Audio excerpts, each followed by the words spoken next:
anggarkan RM140 juta untuk bina kampus tetap Universiti Malaysia Kelantan.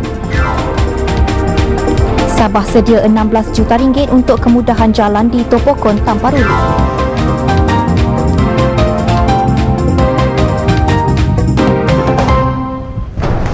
Selain kerajaan, nasib ibu tunggal turut mendapat pembelaan dan perhatian daripada badan bukan kerajaan NGO. Mereka bukan sahaja menikmati juadah raya yang disediakan Islamic Relief, malah turut membawa pulang pek makanan keperluan harian. Badan amal itu mengagihkan sumbangan barangan tersebut kepada kira-kira 150 penerima di sekitar Kok Lanas, Kota Baru.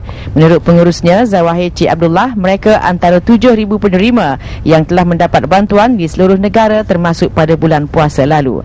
Sepanjang tempoh itu, Islamic Relief turut menjelajah ke beberapa negeri bagi menjayakan program Fitrah Kasih terbitan TV1 RTM, terutama menyalurkan bantuan kepada mereka yang kurang bernasib baik.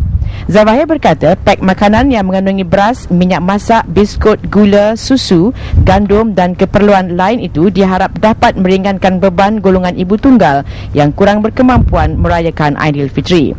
Program penyerahan pek makanan ini akan diteruskan sepanjang bulan Syawal ini ke Pahang, Selangor, Sabah selain Kelantan. Kalangan ibu tunggal yang ditemui RTM melahirkan rasa syukur kerana masih ada pihak yang prihatin dengan kesempitan hidup dalam meneruskan kehidupan seharian. Ucap terima kasih banyaklah di atas sumbangan tu. Kenging kan? Kenging sikit. Sumbangan Kenging sikit tak? Kenging sikit. Makan. Bosanan kita makan. Bosanan. Lalu makan? Lalu lagi. Sambutan Syawal pasti memberi kenangan manis buat mereka.